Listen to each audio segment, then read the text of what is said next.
ஓம் ஸ்ரீ கிருஷ்ணாய பரமாத்மனே நமः.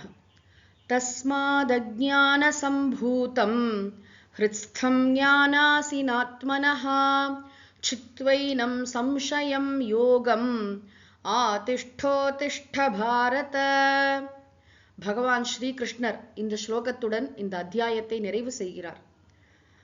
ஹே பாரத, ஓ பரத குலத்தில் பிறந்த அர்ஜுனா, தஸ்மாத் எனவே இந்த சந்தேகத்தெல்லாம் நீக்கிக்கொள் அர்ஜுனா. சந்தேகத்தை பத்தி சொல்றார். சந்தேகம் எப்படிப்பட்டது? சம்சயம் அப்படின்னு ஒரு வார்த்தை இருக்கு இல்லையா? ஏனம் சம்சயம், இந்த சந்தேகத்தை, எதை பற்றிய சந்தேகத்தை? ஆத்மனஹ சம்சயம், ஆத்மாவை பற்றிய சந்தேகத்தை. நான் என்பது உண்மையிலே யார்? என்னுடைய உண்மையான ஸ்வரூபம் என்ன? நான்கிறது இந்த உடம்பா, மனசா, உயிரா, புத்தியா, உணர்வா? அந்த விஷயத்தில் இருக்கக்கூடிய சந்தேகம். அந்த சந்தேகம் எங்கிருந்து தோன்றுகிறது? பகவான் சொல்கிறார், அஜ்ஞான சம்பூதம், அறியாமையிலிருந்து உதிப்பதுதான் சந்தேகம். அறியாமை, அறகுறையா தெரிஞ்சிருக்கு, கிளாரிட்டி இல்லை, அந்த மாதிரி விஷயத்துல அது அறியாமையிலிருந்து உதித்ததும், ஹிருத்ஸ்தம், நம்முடைய இதயத்தில் உள்ளத்தில் குடிகொண்டிருப்பதுமான ஏனம் சம்சயம், இந்த சந்தேகத்தை, ஆத்மனக சம்சயம், ஆத்மா விஷயத்தை பற்றிய சந்தேகம். ஏதோ சந்தேகம் இல்லை, உலகியல் விஷயத்தை பற்றிய சந்தேகமோ மற்ற விஷயங்களை பற்றிய சந்தேகம் இல்லை, ஆத்ம விஷயத்தில் இருக்கக்கூடிய சந்தேகத்தை நீ என்ன பண்ணோன்னா அதை அப்படியே வச்சுக்க கூடாது. அஜ்ஞானத்திலிருந்து தோன்றியதுன்னு இப்பதானே சொன்னார். அதுக்கு என்ன பண்ணணும்? அஜ்ஞானத்துக்கு மாற்று என்ன? அதுக்கு ஆப்போசிட் என்னன்னா ஞானம். அதனால ஞான அசினா, ஞான அசினான்னு சொன்னா மெய்யறிவாகிய வாளினால், சித்வா, சித்வானா நன்றாக வெட்டி, இந்த அறியாமையினால் ஏற்படக்கூடிய இந்த சந்தேகத்தை அறிவினால் வெட்டி எரி. இவ்வளோ நேரம் ஞானோபதேசம் பண்ணியிருக்காரு இல்லையா பகவான்? இதுல உனக்கு தெளிவு கிடைத்திருக்க வேண்டும். ஆக உன்னுடைய அறியாமையினால் தோன்றிய இந்த சந்தேகத்தை எல்லாம் நீ நீக்கி விடு அர்ஜுனா. இவற்றையெல்லாம் மெய்யறிவாகிய வாளினால் வெட்டி எரிந்து விடு. சித்வான வெட்டி, வெட்டி விட்டு. தாய்மானவர் சொல்றாரு இல்லையா, எனக்கு எந்தை மெஞ்ஞான எழில் வாழ் கொடுத்தான் தோழி. அந்த மாதிரி வாழ் கொடுத்திருக்காராம். வெட்டி விட்டு என்ன பண்ணணும் அப்படின்னா, யோகம் ஆதிஷ்ட, யோகத்தை கடைப்பிடி. என்ன யோகம்னா, எனக்கு இன்னும் பக்குவம் வர வேண்டும், எனக்கு இன்னும் மன தூய்மை வரல, எனக்கு சாஸ்திரங்கள்லாம் புரிஞ்சுக்கிறதுக்கு கெப்பாசிட்டி இல்லை அப்படின்னா கர்மயோகத்தை கடைப்பிடி. எல்லாருக்கும் ஒண்ணுன்னு கிடையாது. எல்லாரும் ஒவ்வொருத்தரும் ஒரு ஒரு பயணத்துல இருக்கும். இப்போ எனக்கு மனசுக்கு பக்குவம் இல்லைன்னு சொன்னா நான் கர்மயோகத்தை கடைப்பிடிக்கணும். பக்குவம் வந்துடுச்சுன்னா ஞான யோகத்துக்கு செல்லணும். சாஸ்திரங்கள் எல்லாம் அந்த சிரவணம், மனனம், நிதித்தியாசனம் எல்லாம் பண்ணணும். நன்றாக ஞானம் வந்து விட்டது அப்படின்னா கூட என்ன செய்யணும்னா அறிவினால் செயலை துரத்தல். அதுதானே இந்த அதிகாரத்துடைய பொருள், சப்ஜெக்ட் மேட்டர். ஞான கர்ம சந்நியாசம், மெய்யறிவினால் செயலை துரத்தல்.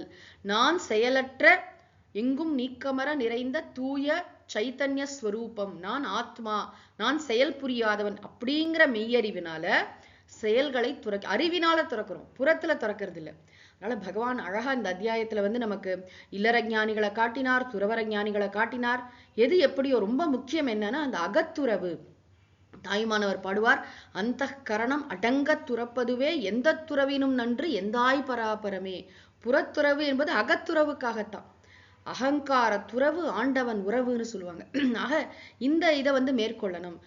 பக்குவம் வர வேண்டும், பக்குவம் இன்னும் அடையலை அப்படின்னு சொன்னா கர்மயோகத்தை கடைப்பிடிக்க வேண்டும். பக்குவம் வந்து விட்டது, நான் ஞானத்தை பெற்று விட்டேன் அப்படின்னா கூட அவரவர் ஆசிரமம் நிலைகள்ல வாழ்க்கை முறையில இருந்து கொண்டு அறிவினால் செயலை துரத்தலாகிய ஞான கர்ம சந்நியாசத்தை செய்துவிட்டு ஞானிகளும் லோக சங்கிரகம் செய்ய வேண்டும்னு பகவான் சொன்னார் இல்லையா? உலக நன்மையின் பொருட்டு செயலாற்ற வேண்டும்னு 3வது அத்தியாயத்துல வேண்டுகோள் விடுத்தார். ஆக யோகம் என்ற சொல் கர்மயோகத்தையும் குறிக்கும், ஞான கர்ம சந்நியாசத்தையும் குறிக்கும் என்று பகவான் சொல்கிறார். சுவாமிஜி அவர்கள் குறிப்பு தருகிறார்கள். ஆக இந்த இடத்துல அப்புறம் என்ன சொல்றார்? ஆதிஷ்ட, ஆதிஷ்டனா நன்றாக கடைப்பிடி, அதன் பொருட்டு உத்திஷ்ட, உத்திஷ்டனா எழுந்திரு, எழுமின். அர்ஜுனன் தேர்தட்டுல உட்கார்ந்துருக்கான்னு தெரியுது. பல இடத்துல பகவான் அர்ஜுனனை எழுந்திரு, எழுந்திருனா மனசுல ஒரு எழுச்சியை ஏற்படுத்துகிறார், உற்சாகத்தை தருகிறார்.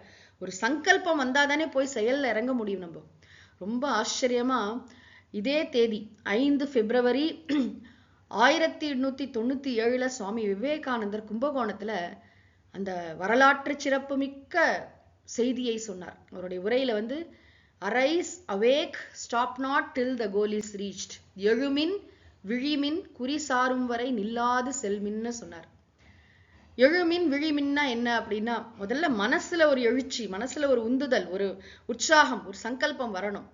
அதுக்கப்புறம்தான் விழிமின்னா விழிப்புணர்வோடு செயலாற்ற வேண்டும். ஆக்ஷன். முதல்ல திங்கிங், அப்புறம் ஆக்ஷன். இதெல்லாம் இருக்கணும் அப்படின்னு சொல்லிட்டு ரொம்ப அழகா, அதையும் நம்ம இன்னைக்கு கோயின்சிடென்டலா ரொம்ப அனுகிரகமா நினைத்து பார்க்கிறோம். உத்திஷ்ட, எழுந்திரு அர்ஜுனா அப்படின்னு சொல்லி பகவான் இந்த அத்தியாயத்தை நிறைவு செய்கிறார்.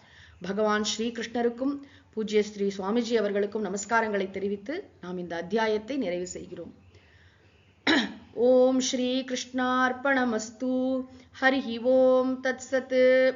இதி ஸ்ரீமத் பகவத்கீதாசு उपनिषत्सु ब्रह्म विद्यायां योगशास्त्रे श्रीकृष्णार्जुन संवादे ज्ञानकर्म संन्यासयोगो नाम चतुर्थोऽध्यायः. ओम श्रीकृष्णार्पणमस्तु.